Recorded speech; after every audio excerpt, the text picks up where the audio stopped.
방문 중인 윤석열 대통령이 오늘 밤 귀국길에 오릅니다.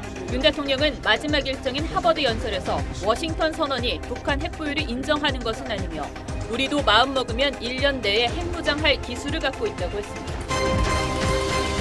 북한 김여정 부부장이 워싱턴 선언을 침략 의지가 반영된 대북 적대 정책의 산물로 규정하고 한미 정상을 향해선 늙은이, 못난 인간 등 거친 말을 쏟아냈습니다.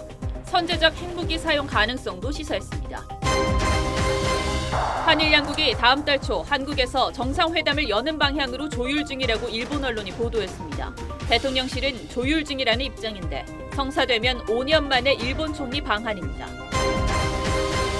민주당 전당대회 돈봉투 살포 의혹을 수사 중인 검찰이 송영길 전 대표 자택과 과거 후원조직 사무실 등을 압수수색했습니다.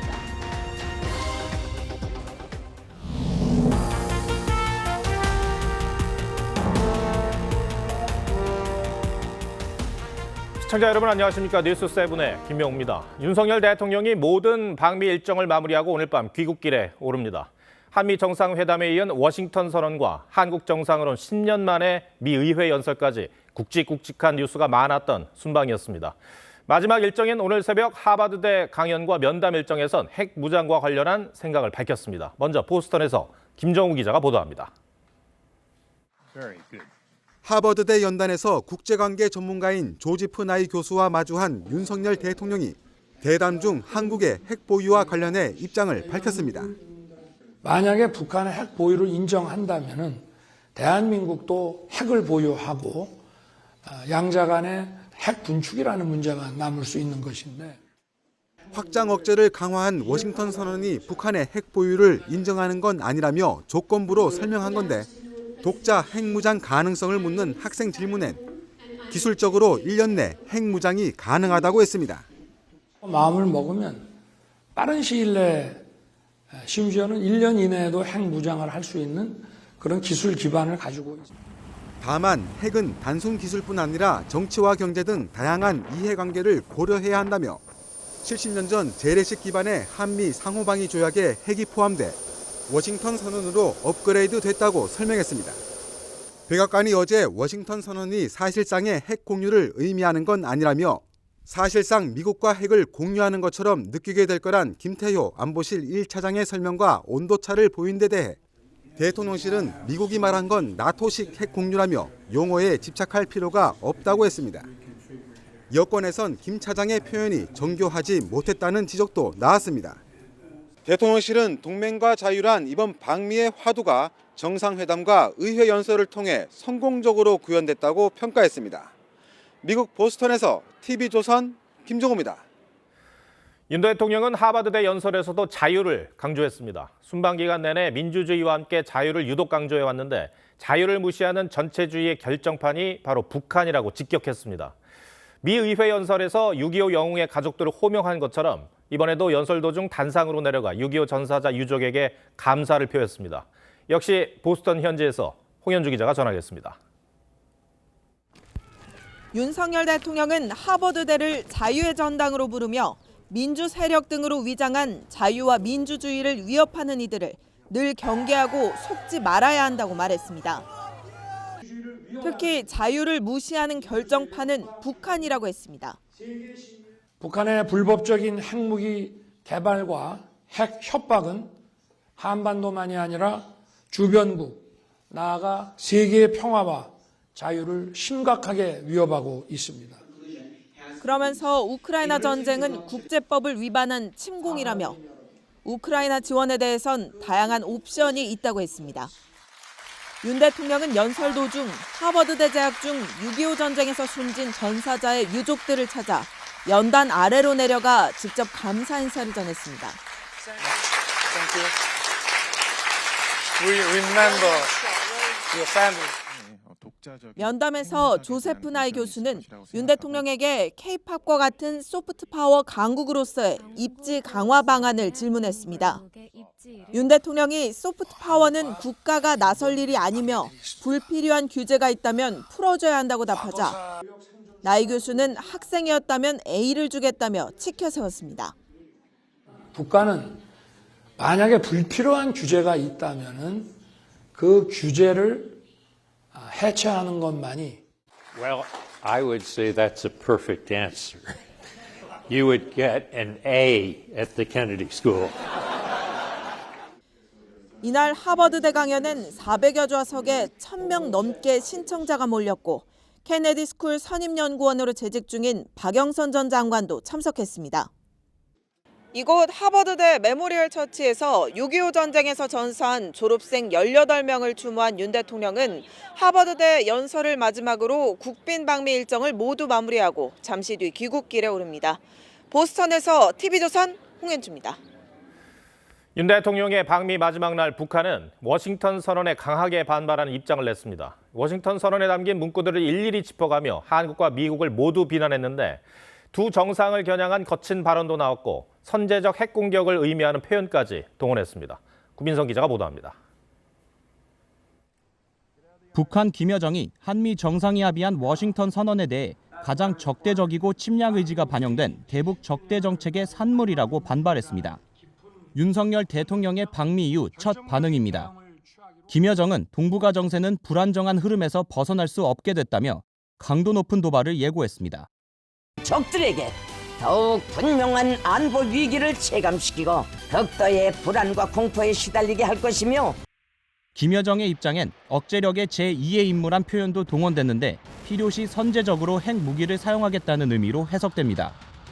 억제력의 제2의 임무는 훨씬 더 공격적으로 유사시에 자신들의 핵무기를 선제적으로 쓰겠다라는. 김여정은 또 정권 종말이란 표현을 사용한 바이든 미 대통령을 향해선 미래가 없는 늙은이의 망언이라고 했고 윤 대통령에게는 못난 인간이라고 했습니다. 통일부는 적반하장격의 억지 주장에 대해 규탄한다고 했습니다. 한편 케네스 윌스바우 미 태평양 공군사령관은 북한에 대한 확장 억제 강화 조치로 미 전략폭격기를 한반도에서 정기적으로 전개하면서 착륙시키는 계획도 갖고 있다고 밝혔습니다.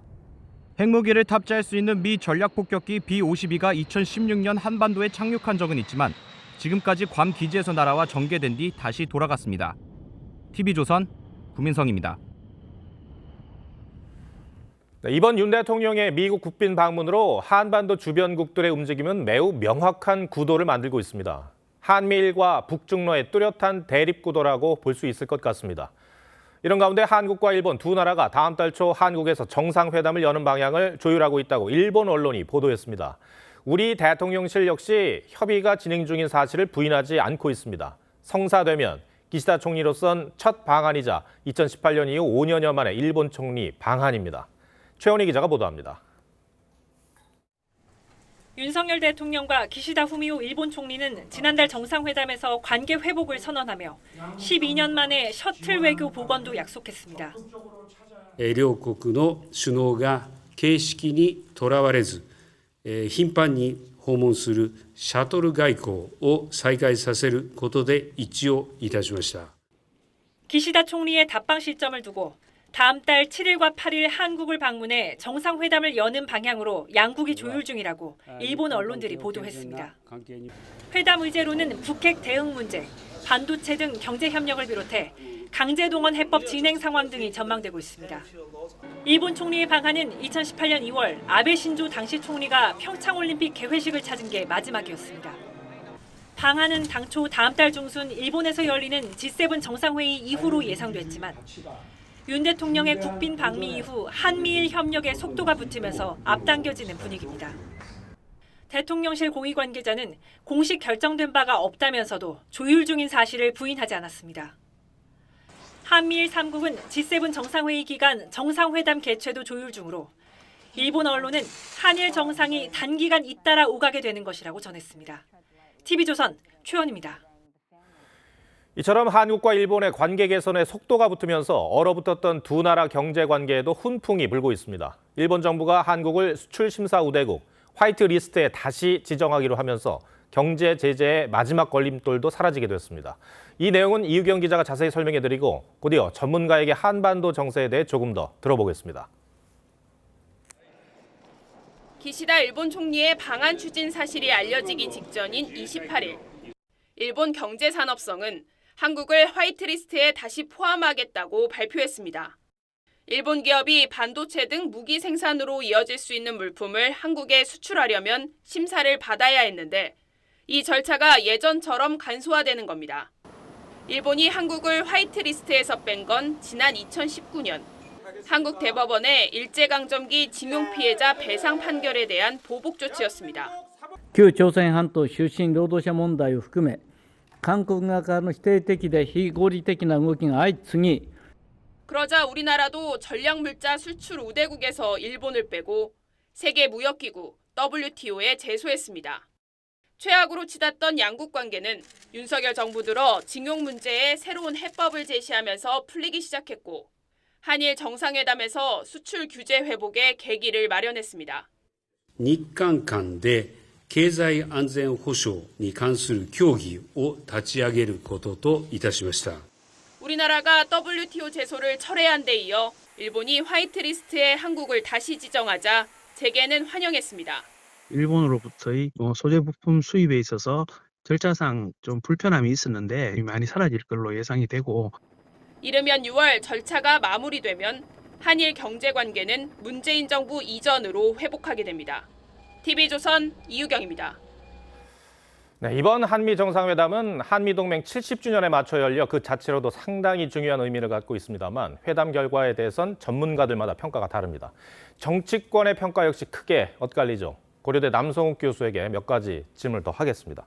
어서 오십시오. 안녕하십니까. 자, 먼저 윤석열 대통령의 미국 국빈 방문 총평을 좀 부탁드릴게요. 예, 일단 윤 대통령이 하버드 대학 연설 후에 조셉 나이 교수하고의 대담에서 조셉 나이 교수가 소프트 파워를 질문했고 또 답변을 한 데 대해서 A 학점을 주겠다는 표현을 썼는데 저도 교수 입장에서 총평으로 A 학점을 주겠습니다.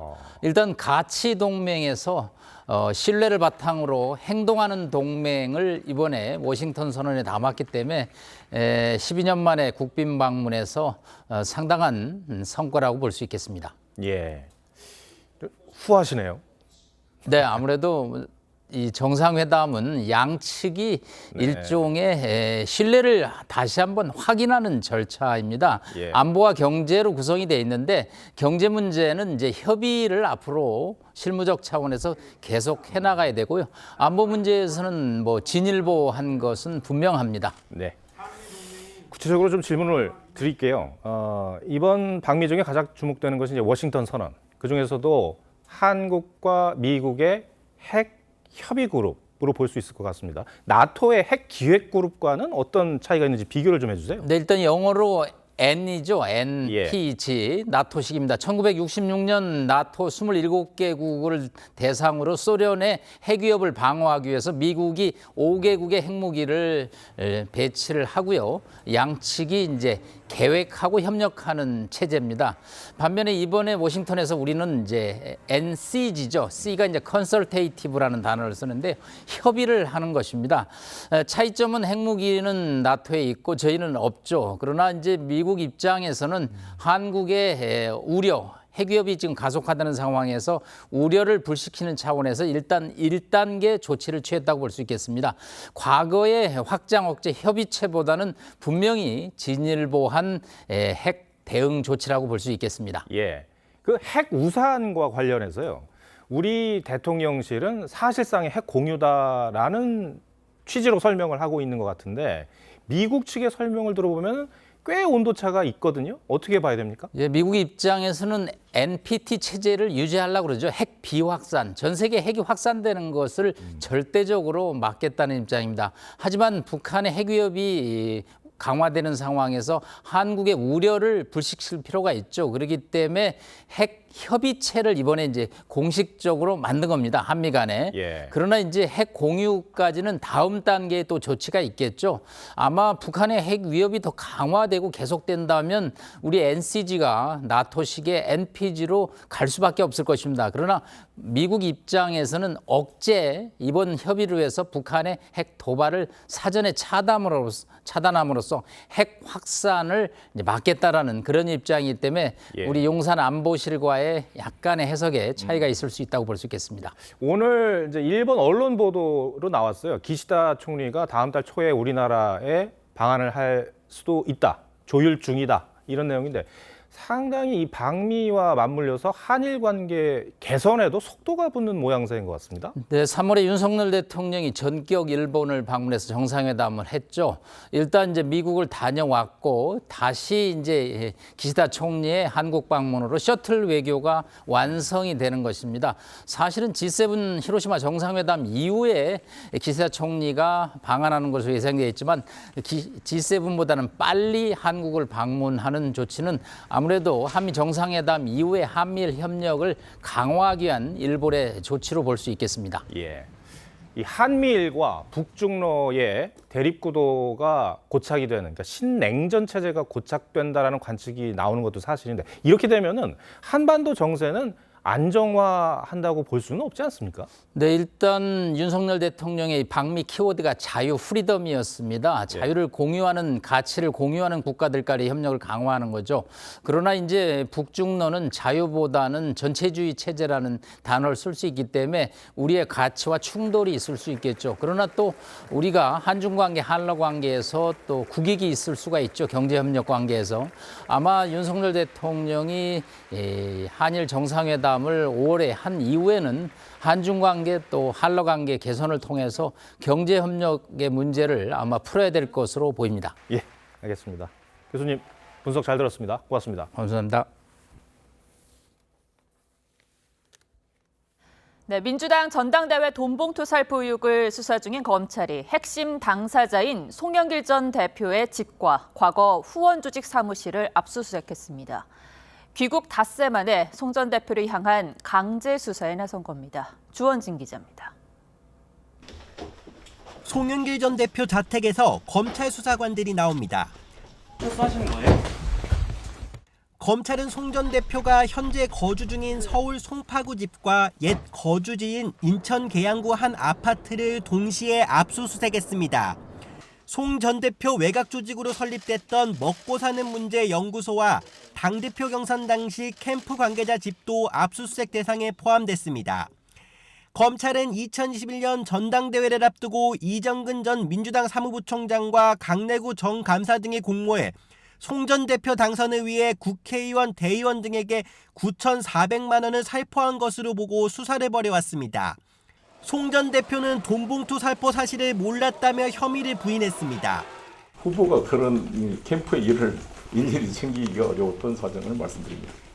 검찰 관계자는 송 전 대표가 돈봉투의 최종 수혜자인 만큼 자금 조달 경위와 살포 과정을 보고받았는지 집중 확인할 것이라고 설명했습니다. 검찰은 압수물 분석이 끝나는 대로 송 전 대표를 소환해 자금 조성과 살포에 관여했는지 여부를 추궁할 계획입니다. TV조선 주원진입니다. 민주당은 전직 대표뿐 아니라 이재명 현 대표도 사법 리스크에 쌓여 있죠. 어제 재판에서 이 대표는 유동규 전 본부장과 처음으로 직접 사실관계를 따지며 공방을 벌였습니다. 특히 유 전 본부장은 이 대표의 친형 강제 입원 사건까지 소환하며 언성을 높이기도 했습니다. 두 사람 사이의 오간 설전을 조성호 기자가 정리했습니다. 먼저 포문을 연 건 이재명 민주당 대표였습니다. 2015년 1월 호주 출장을 전후해 유동규 전 본부장이 이재명 당시 시장에게 김만배 팀이 대장동 공모에 들어올 것 같다며 미리 보고했다고 말하자 발끈하고 나선 겁니다. 이 대표는 중범죄 행위를 용인했을 거라 생각하냐며 반문했는데 유 전 본부장은 이 대표의 친형 강제 입원 의혹 사건을 예시하며 반박했습니다. 유 전 본부장이 밑에 사람 시켜 형을 정신병원에 강제 입원시키는 중범죄를 저지르지 않았냐고 언성을 높이자 재판부가 심리 중인 사건과 무관하다며 제지하기도 했습니다. 이 대표는 성남시장 시절인 2012년 관할 보건소장에게 친형 강제 입원 지시 관련 직권남용 혐의로 기소됐지만 무죄로 확정됐습니다. 객관적 사실에 따라서 합당한 판결을 내려주신 우리 대법원에 다시 한번 감사드리고 법조계에선 유 전 본부장 진술에 등장하는 구체적 정황과 시점이 기억에 의존하는 경우가 많다 보니 이 대표가 직접 진술의 신빙성을 공략하기 시작했다는 분석도 나옵니다. TV조선 조성호입니다. 강원도가 동해 망상지구 개발 사업에 대한 감사를 시작했습니다. 이 사업은 인천 전세 사기 주범으로 지목된 남모 씨가 추진했는데 이미 3년 전 주민들이 특혜 의혹을 제기했고 당시 강원도는 문제없음으로 결론을 내린 바 있습니다. 같은 의혹을 또 들여다보는 건데 이번엔 다를까요? 이승훈 기자가 보도합니다. 국제복합관광도시 개발 예정이었던 동해 망상 1주구입니다. 1.8제곱킬로미터를 인천 건축한 남모 씨가 경매를 통해 사들인 땅입니다. 2018년 사업자로 선정된 남 씨는 이 일대에 6,600억 원 규모의 대단지 아파트와 상가를 지을 계획이었습니다. 하지만 남 씨의 개발 계획은 초기부터 벽에 부딪혔습니다. 남 씨의 자금 조달 능력에 의문이 제기된 것입니다. 완전 거지였어요. 은행에 갔다가 잡히고 대출 받아가지고 보상을 주는 거예요. 이거 설마 왔다 갔다 해가지고는 저들 돈 챙기가요. 이후 의혹은 눈덩이처럼 불어났습니다. 투자 의향서 허위 작성, 사업자 선정 특혜 의혹 등이 잇따랐습니다.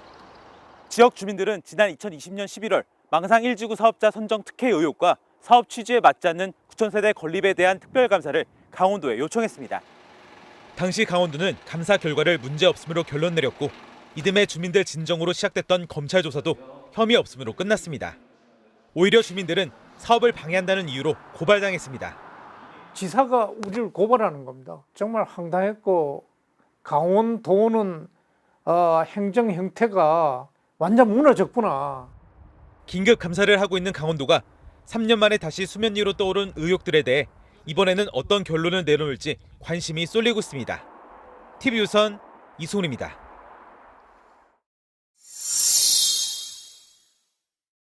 국내 주식 8개 종목의 주가 폭락 사태가 주가 조작 의혹으로 번지면서 검찰과 금융당국이 합동수사팀을 꾸려 대응에 나섰습니다. 주가 조작 통로로 차액 결제 거래 CFD가 자주 언급되는데 그게 무엇인지, 왜 주가는 폭락했는지, 또 금융당국의 책임은 없는지 경제부 정준영 기자와 따져보겠습니다. 자, 정 기자, 일단 넓게 봤을 때 어떤 방식으로 주가가 조작됐다고 의심하고 있는 겁니까? 네, 피해를 주장하는 임창정 씨의 입장문을 보면 어느 정도 수법을 이해할 수 있습니다. 예. 임 씨는 저평가 우량 기업에 대한 가치 투자를 하겠다면서 일당이 자산가들의 주식 계좌를 일인받았다고 주장했습니다. 이걸 보면 투자자 명의의 휴대전화로 주식을 사면서 주가를 밀어올리고 그 수익을 나눈 것으로 의심됩니다. 그리고 내부 증언에 따르면 기업인이나 연예인, 의사 등 자산가 1,000명 정도가 1인당 10억 원에서 많게는 100억 원까지 투자했다고 합니다. 이 큰 돈을 투자하는 방식으로 차액 결제 거래, 그러니까 CFD를 이용했다고 보고 있는 거죠. CFD가 뭡니까? 실제 주식을 보유하지 않고도 가격 변동에 따른 수익을 가져갈 수 있는 파생 상품입니다. 예를 들어서 10만 원짜리 주식이라면 증거금을 40%에 해당하는 4만 원만 내고 6만 원은 증권사에서 빌려서 투자하는 겁니다. 예. 향후 주가가 오르면 그 상승분을 이득 보는 거죠. 똑같은 종잣돈으로도 일반 주식 매매의 2.5배 이상 투자 규모를 키울 수 있는 레버리지 상품이기도 합니다. 빚을 내서 큰 투자를 할 수 있는 그런 구조군요. 그런데 주가가 1,700% 뛴 종목도 있던데 어떻게 들키지 않을 수 있었던 겁니까? 네, 의심을 사지 않기 위해서 하루에 조금씩 주가를 끌어올렸다고 합니다. 그리고 이런 과정이 몇 년에 걸쳐 이뤄졌고요. 그리고 CFD 거래가 외국계 증권사를 통해 이루어지다 보니 지분 공시 의무를 피할 수 있어서 추적도 어려웠습니다. 그러니까 종합해보면 큰 돈을 들이지 않을 수 있고 또 감시망에서 벗어날 수 있었던 그런 상품이었던 거네요.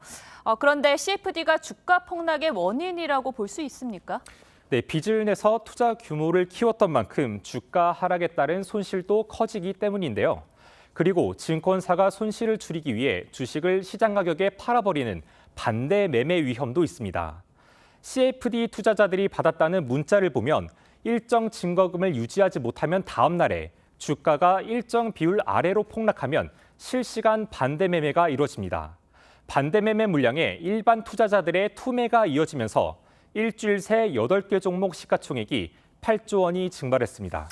자, 사태가 이렇게 될 때까지 손을 놓고 있었던 금융당국의 책임을 묻지 않을 수가 없습니다. 가장 큰 문제점은 뭐였습니까? 네, 금융위원회는 2019년에 투자를 촉진하겠다면서 CFD 요건인 전문 투자자 자격을 완화했습니다. CFD 문턱이 낮아지자 각 증권사들이 홍보에 나섰고요. 예. 지난 2월 기준 CFD 잔고 금액은 지난해 말 대비 50% 넘게 증가했습니다. 네, 당국은 문제가 커져서야 증권사 CEO들을 모아 관리에 나섰습니다. 기초자산에 따라 증거금융을 차등화하거나 과도한 고객 유치 이벤트와 마케팅은 지양하여 네, 규제를 완화한 부작용이 크게 터진 셈이군요. 자, 대책이 있을까요? 네, 전문 투자자 자격 요건을 다시 강화하거나 투자에 한도를 두는 방법, 그리고 CFD 정보를 투명하게 공개하는 방안 등이 거론됩니다. 증권사들은 CFD 신규 가입을 속속 중단하고 있고요. 네, 사각지대를 잘 살피고 또 주가 조작 세력을 뿌리 뽑는 세심한 접근이 필요해 보입니다. 정 기자 잘 들었습니다.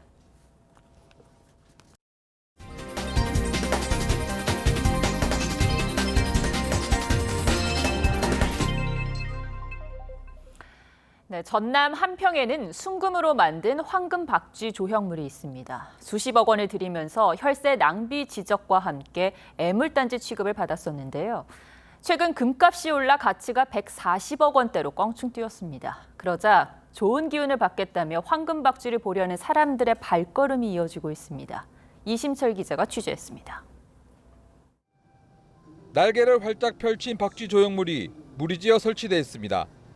순금으로 도금한 황금 박쥐입니다. 은으로 만들어진 조형물에 무려 162kg의 금을 녹여 만들었습니다.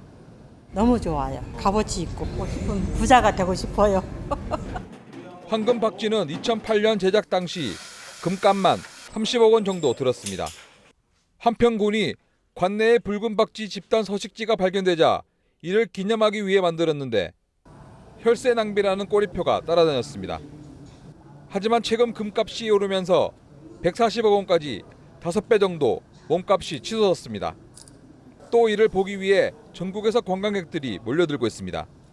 좋은 기운 많이 받아가고 싶어가지고 멀리까지 한번 와봤습니다. 직접 눈으로 보려고. 예. 지난 2019년에는 절도범 3명이 황금 박쥐를 훔치려다 붙잡히기도 했습니다. 이 때문에 보안도 강화됐습니다. 동작 감지 센서라든지 이제 철제 셔터, CCTV 10여 개 있어서 안전하게 보관하고 있습니다. 황금 박쥐상은 나비 축제가 열리는 다음 달 7일까지 일반에 공개됩니다. TV조선 이심철입니다. 설악산 같은 국립공원은 2007년부터 입장료를 받지 않고 있습니다. 하지만 국립공원 안에 있는 사찰들이 문화재 관람료를 내라고 강요하면서 그저 등산하러 가는데도 돈을 내야 하는 통행세 논란이 이어져 왔는데요. 다음 달 4일부터는 이 논란이 종지부를 찍습니다. 구자형 기자가 취재했습니다. 설악산 국립공원 설악동지구입니다. 설악산의 여러 등산 코스 가운데 유일하게 입장료를 내야 합니다. 조계종 사찰인 신흥사가 문화재 보호법에 따라 관람료를 받고 있기 때문입니다. 그런데 절에서 1km 떨어진 등산로 입구부터 돈을 받다 보니 등산객들의 불만이 끊이질 않았습니다. 굳이 이제 돈을 또 내고 들어가야 되는 거. 왜냐하면 보지도 않고 그냥 경유하지도 않고 올라가야 되는데. 이른바 통행세 논란이 빚어진 곳은 이곳만이 아닙니다. 지리산과 속리산 등 다른 국립공원 내 탐방로 20여 곳에서도 적게는 1,000원에서 많게는 6,000원까지 관람료를 내고 있습니다. 설이나 이런 데 안 가잖아요. 안 가는데도 내는 것이 불합리한 것이 좀 그랬었죠. 다음 달 4일부터는 논란을 빚었던 문화재 관람료가 61년 만에 폐지됩니다. 사찰들이 관람료를 받지 않으면 국가가 그 비용만큼 지원할 수 있도록 법이 개정됐기 때문입니다. 부분에 대해서도 부담스러워 하시는 분들도 있을 수는 있잖아요. 그래서 그런 분들까지도 이렇게 좀 자연을 즐기고 이렇게 부담 없이 놀러. 조계종과 문화재청은 다음 달 1일 전국 사찰 65곳에 대해 관람료 면제 방식 등을 정식 발표할 예정입니다. TV조선 구자영입니다. 가짜뉴스의 폐해는 우리나라에서도 큰 문제로 부각하고 있죠. 여기에 빠르게 발달한 인공지능 AI 기술이 정보를 조작해 가짜뉴스를 만들고 있습니다. 미국과 유럽 각국 정부는 심각성을 인지하고 대대적인 규제에 나섰고 언론계에서도 자성의 목소리가 나옵니다. 오늘은 변재영 기자가 각국의 가짜뉴스와의 전쟁에 포커스를 맞췄습니다.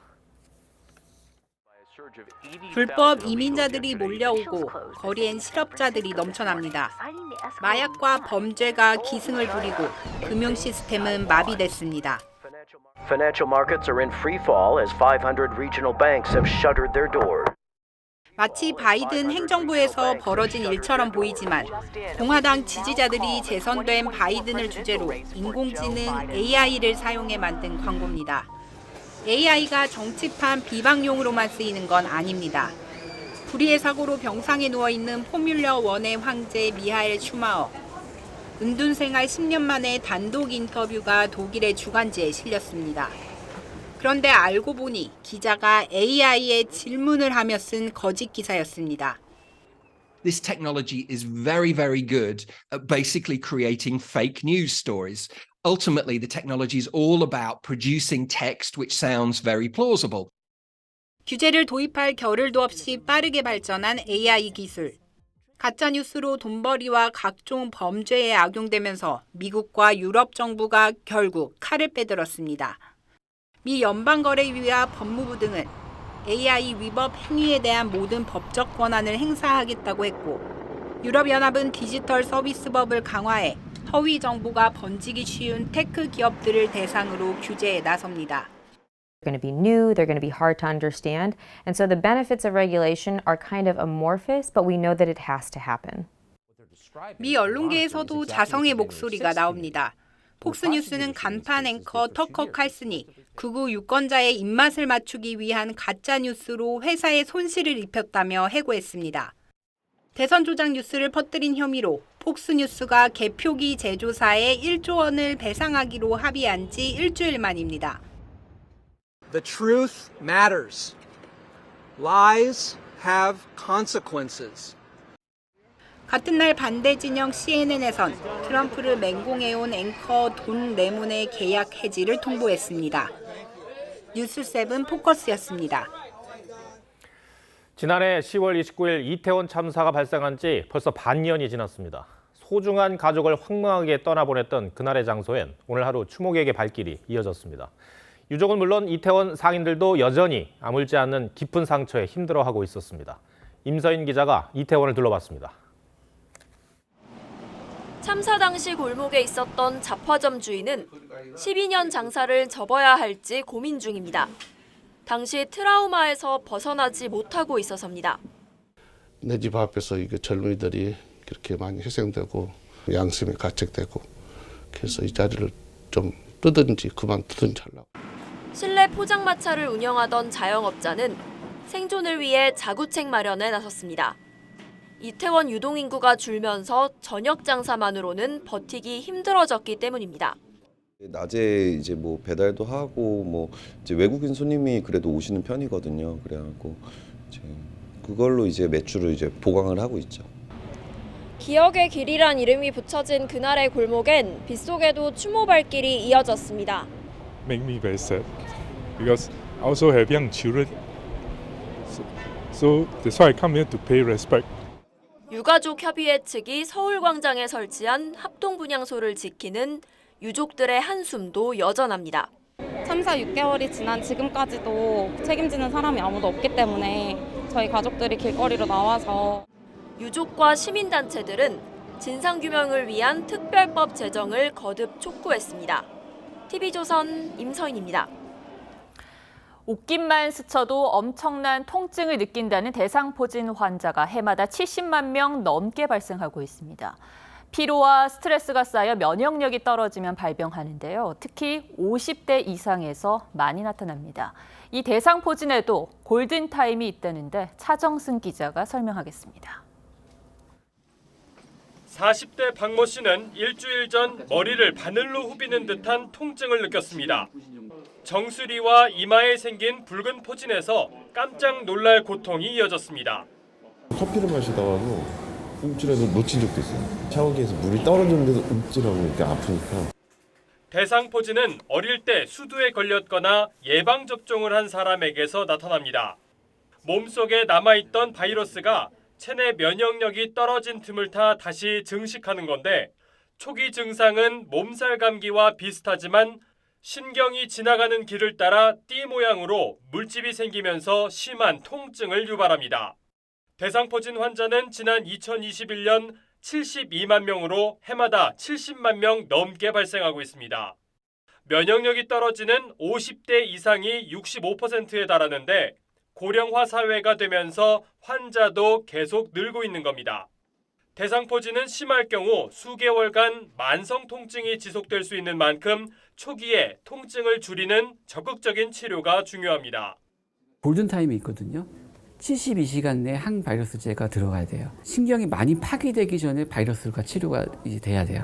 예방을 위해선 운동과 규칙적인 생활 습관으로 면역력을 높이는 게 관건인데 전문가들은 50대 이상일 경우 예방접종을 받을 것을 권고했습니다.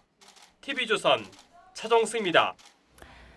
삼성전자와 SK하이닉스 같은 반도체 기업들이 잠정 발표대로 최악의 실적을 기록했습니다. 하지만 주가는 반등했습니다. 반도체 경기에 대한 기대감 때문입니다. 그 배경이 무엇인지는 최은정 기자의 리포트에서 설명해드리고 이후 뉴스야로 이어가겠습니다. 삼성전자가 1분기 반도체 부문에서 4조 5,800억 원의 적자를 기록했는데 실적 발표 당일 주가는 상승 마감했습니다. SK하이닉스도 3조 4천억 원의 적자 발표에도 주가는 상승 마감했고 미국 반도체 기업 인텔도 3조 7천억 원의 순손실을 기록했지만 시간 외 거래에서 5% 넘게 급등했습니다. 최악의 실적 발표에도 주가가 상승한 건데 반도체 경기가 바닥을 지나고 있다는 시장의 기대감 때문으로 분석됩니다. 반도체 기업의 실적 악화는 재고가 쌓이면서 가격이 하락하기 때문인데 반도체 기업들이 감산에 돌입하면서 재고 감소 효과가 2분기부터 나타날 것으로 전망됩니다. We have already started lowering down our productions. Therefore, our inventory levels are expected to start to decline from the second quarter, and such reduction is expected to expand in the second half. 반도체를 구매하는 빅테크 기업들의 호실적도 호재입니다. 구글의 모회사 알파벳과 마이크로소프트가 어닝 서프라이즈를 기록하고 아마존과 메타도 예상치를 뛰어넘는 매출을 올렸는데 투자 여력이 커지며 반도체 기업들의 수혜도 기대됩니다. 중국 시장이 리오프닝 효과로 좀 개선될 여지, 그리고 빅테크 기업들이 반도체 수요가 좀 있다는 그런 것들을 볼 때 하반기에 반도체 시장 경기가 살아날 가능성을 기대해 볼 수 있겠습니다. 하지만 전문가들은 글로벌 경기 둔화 여파로 수요 회복이 더딜 수 있는 만큼 낙관은 이르다고 지적합니다. TV조선 최윤정입니다.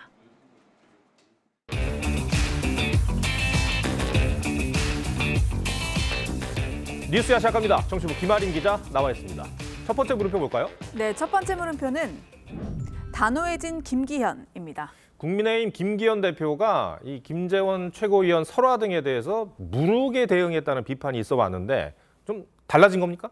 네, 국민의힘은 그제 불법 정치자금 수수 혐의 의혹을 받고 있는 김연아 전 의원에 대한 자체 조사를 실시한다고 밝혔는데요. 저희가 취재를 해보니 자체 조사 결과 문제가 있다는 내부 판단이서 징계 절차에 들어갈 방침이라고 합니다. 한 지도부 인사와 핵심 관계자와 직접 통화를 했는데요. 이미 당무감사실에서 소명을 받는 등 조사가 거의 끝났고 정치자금법 위반 사실이 있는 것으로 파악했다고 설명했습니다. 다음 주 당무감사위에서 진상조사차 김 전 의원을 부를 계획이라고 합니다. 김 전 의원이 받고 있는 혐의가 뭐죠? 네, 경찰은 고양정 당협위원장인 김 전 의원의 불법 정치자금 수수 혐의에 대해 수사 중입니다. 김 전 의원은 운영회비 명목으로 국민의힘 시도 의원들로부터 수백만 원씩 총 수천만 원을 받은 것으로 알려져 있습니다. 원외 당협위원장은 사무실을 둘 수도 없고요. 운영회비도 당연히 거둘 수가 없습니다. 내부 조사와 징계 절차가 생각보다 빠르게 진행이 되고 있는 것 같아요.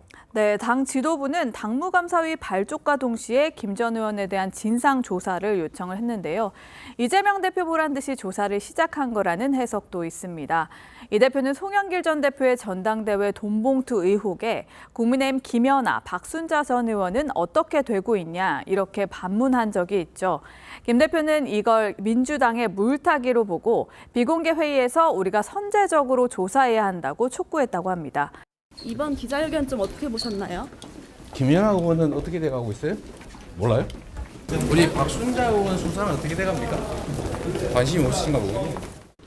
그 박순자 전 의원은 이미 2022년 12월 29일 대법원 판결에 의해서 강제 탈당 조치가 됐습니다. 이제 다시 묻겠습니다. 이재명은? 그렇다면 민주당은 어떤 입장입니까?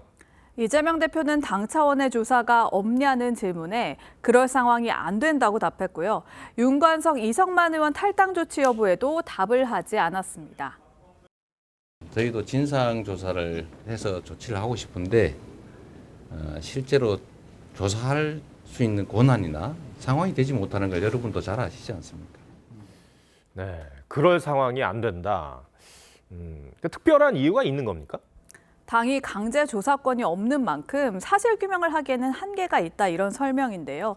하지만 내부 노력 없이 당내 문제에 대한 시선을 외부로 돌리는 데 대해선 옳지 못한 태도라는 내부 비판도 나왔습니다. 단호하고 과감한 조치들이 필요한 시기지. 이거 뭐 어떻게 좀 이게 프레임 전장으로 전환을 해가지고 이걸 해결해 보겠다라고 했을 때는 결코 이 늪에서 헤어나지 못한다고 봅니다. 네. 첫 번째 물음표 정리해 볼까요? 네, 첫 번째 물음표 단호해진 김기현의 느낌표는 앞으로가 본 게임으로 하겠습니다. 민주당은 이 대표와 노웅래 의원 체포동의안을 부결시켜 방탄 정당이라는 비판을 받았지만 국민의힘은 하영재 의원에 대해 당내 의원 55명이 불체포 특권 포기 선언을 하고 체포동의안 가결을 주도했죠. 이는 김 대표가 총선 1호 과제로 정한 도덕성을 강조한 것이기도 한데요. 앞으로 이 원칙을 얼마나 지켜나갈지가 관건인 듯합니다. 두 번째 물음표는 뭡니까? 네, 두 번째 물음표는 윤석열 대통령 영어 연설이 사대주의입니다. 예. 윤석열 대통령이 미 의회 영어 연설이 정말 화제였는데 근데 사대주의라는 말은 무슨 말입니까? 네, 민주당 친명계 핵심인 문진석 의원이 한 말인데요. 지지자들이 모인 채팅방에서 윤 대통령이 우리말로 연설을 하지 않았다면서 사대주의라고 비판했습니다. 예, 21세기의 사대주의라는 말이 참 어떻게 받아들여야 될지 황당한 측면이 있어요. 아니 그러면은 역대 대통령 중에는 영어 연설이 전혀 없었습니까? 그렇지 않습니다. 민주당과 정치적 계보가 같은 김대중 전 대통령도 미 의회에서 영어 연설을 했었고요. 이승만, 노태우, 박근혜 전 대통령도 그랬습니다. 김영삼, 이명박 전 대통령은 우리말로 연설을 했습니다. 네. 그러니까 우리말과 영어 중에 어떤 말로 연설할지는 어떻게 결정이 되는 겁니까?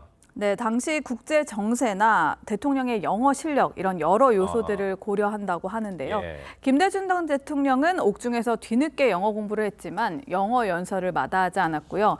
윤 대통령도 종합적으로 검토해 결정했다고 합니다.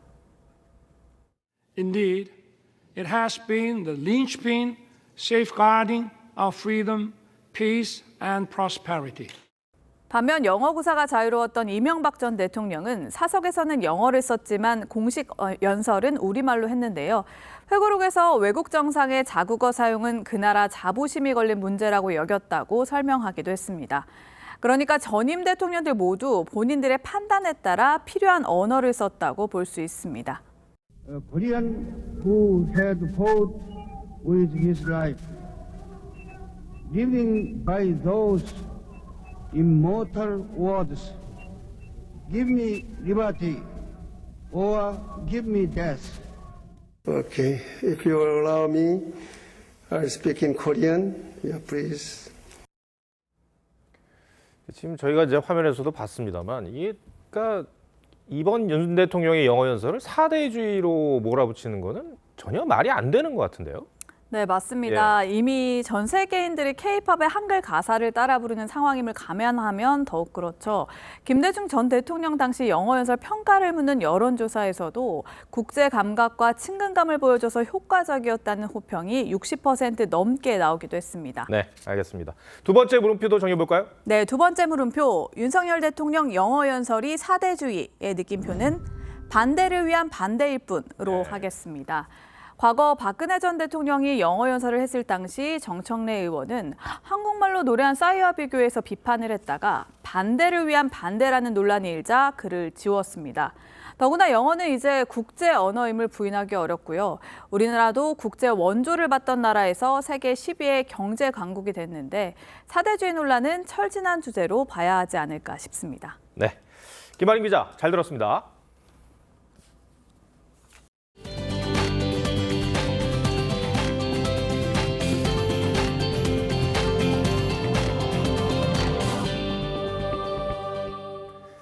어제 서울에서 막을 올린 이 클라이밍 월드컵 스피드 종목에서 5초대 벽을 깨는 세계 신기록이 나왔습니다. 새 기록을 세운 건 인도네시아 선수였는데 우리 선수들은 클라이밍 최강국인 인도네시아와 합동 훈련을 해왔습니다. 그 현장에 성민혁 기자가 다녀왔습니다. 양손에 초크를 묻히고 밧줄 하나에 몸을 맡긴 채 암벽 앞에 섭니다. 빨리 감기를 한 것도 아닌데 순식간에 정상에 오릅니다. 스파이더맨처럼 벽을 타는 클라이밍 선수들입니다. 스포츠 클라이밍엔 스피드와 볼더, 리드 세 가지 종목이 있습니다. 높이 15m의 이 벽을 가장 빠른 속도로 올라가 터치패드를 누르는 시합이 바로 스피드 종목입니다. 0.1초로 승부가 갈리는 긴박한 경기인데 세계 랭킹 1위인 인도네시아의 베데리크는 어제 4.90초로 세계 신기록을 갈아치웠습니다. 세계 최강 인도네시아 선수들과의 합동훈련은 우리 선수들에게는 큰 도움이 됐습니다. 훈련 양이 일단 굉장히 많고 계속 비슷한 속도를 내는 선수가 옆에 있으니까 서로가 자극이 돼서 더 빨라지고. 인도네시아 선수들에게는 자극제가 됐습니다. So many competitors, as a good competitor, it's good for me because we should to training myself to be a good than the others. 코치들은 작은 움직임 하나도 놓치지 않습니다. 유튜브로만 봐왔던 선수들이고 합동훈련을 하면서 이제 서로 이제 달려보기도 하고 그리고 같이 달리면은 또 저 스스로 개인 기록도 좀 나오지 않을까. 한국인 최초로 아시아 선수권에서 금메달을 딴 이승범도 더 높은 곳을 바라봅니다. 이번에는 이제 한 칸 더 올라가서 최선을 다해서 이제 금메달 따는 거를 목표로 하고 있습니다. 인간 거미들의 속도 경쟁, 아시안 게임의 또 다른 관전 포인트입니다. TV조선 성민혁입니다.